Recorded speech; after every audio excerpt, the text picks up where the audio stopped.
फिर शुक्ल पक्ष में एक त्योहार हो रहा था पूर्णिमा को, रक्षाबंधन।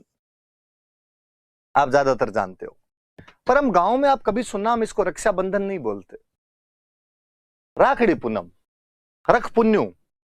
और मुझे लगता है जब हम रख पुन्यू या राखड़ी पूनम बोलते हैं तो और कुछ नहीं, पर ये पूनम और पुन्यू बोल के ये तो बताते हैं कि आती तो पूर्णिमा को है।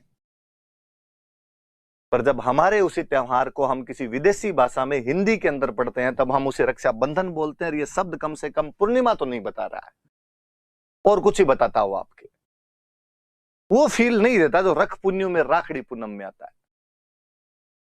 फिर हम कहते हैं कि इस रक्षाबंधन को नारियल पूर्णिमा भी कहा जाता है। इस दिन नारियल की पूजा की जानी चाहिए। मैं इंग्लिश वाले भाई बहनों को फिर कहना चाहूंगा कि इसको नारियल पूर्णिमा ही लिखें, कोई कोकोनट फुल मून ना कर दें इसको।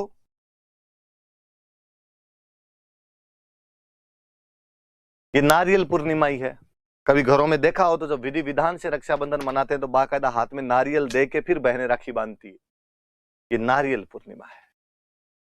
हम इस दिन श्रवण कुमार की पूजा करते हैं।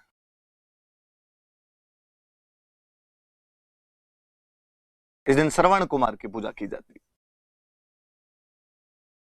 आप में से ज्यादातर लोगों ने श्रवण कुमार की कहानी सुनी होगी कि एक आज्ञाकारी पुत्र जो अपने अंधे माता पिता को तीर्थ यात्रा कराने के लिए लकड़ी की एक कावड़ बनाकर उनको घुमाता हुआ फिरता है। यह उन दिनों की बात है जब अयोध्या के अंदर महाराज दशरथ राज कर रहे थे। महाराज दशरथ की एक खासियत थी कि वो शब्द भेदी बाण चलाया करते थे। और महाराज दशरथ ने उस दिन सरयू नदी के किनारे अपना मचान लगाया और कहा कि रात्रि के समय में जब जंगल का कोई जानवर इस सरयू नदी के अंदर पानी पीने के लिए आएगा, और जैसे वो अपना मुंह डालेगा, छपाक की आवाज के साथ मैं तीर चलाकर उस जानवर का शिकार कर लूंगा। दुर्भाग्य, विडंबना कि उस दिन जंगली जानवर की जगह वह आज्ञाकारी पुत्र श्रवण कुमार अपने अंधे माता पिता के लेकर वहीं आसपास कहीं ठहरा हुआ था। और अंधे माता पिता को जब रात्रि को प्यास लगी तो अपना बर्तन लेकर उस सरयू नदी से पानी लेने के लिए आया। उसके बर्तन की छपाक की आवाज ने राजा दशरथ को चौकन्ना किया और उनके एक ही शब्द भेदी बाण ने श्रवण कुमार के प्राण ले लिए थे। तीर लगते श्रवण कुमार की चिल्लाहट सुनकर महाराज दशरथ भागे और उनको लगा कि मनुष्य मर गया। जब तक वो आते तब तक उस युवक के प्राण लगभग निकलने वाले थे। युवक ने केवल इतना कहा कि महाराज दशरथ, अंधे माता पिता मेरे पानी के लिए मेरा वेट कर रहे होंगे, प्लीज पानी उनको पिला देना।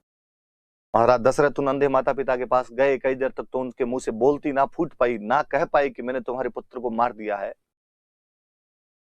लेकिन जब वो अंधे माता पिता ने कहा कि हमें कुछ अनहोनी मालूम हो रही, तुम कौन हो, क्या हो, हमारा पुत्र कहाँ गया, वो जब चित्कार किया तो महाराज दशरथ रोए और रोते उन्होंने कहा कि गलती से मेरे हाथों से तुम्हारा पुत्र मर गया है।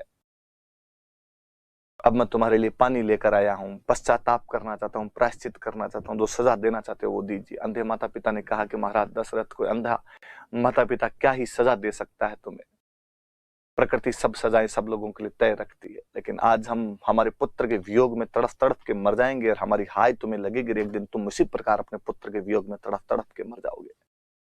कहानी आगे कहती है कि काफी दिनों बाद जब महारानी कैकेयी के वरदानों के कारण महाराज दशरथ को अपने पुत्र राम को वनवास देना पड़ा, तो महाराज दशरथ पुत्र राम के वियोग में उसी प्रकार तड़फ तड़फ के मरे थे जिस प्रकार कभी श्रवण कुमार के माता पिता उसकी याद में तड़फ तड़फ कर मरे थे।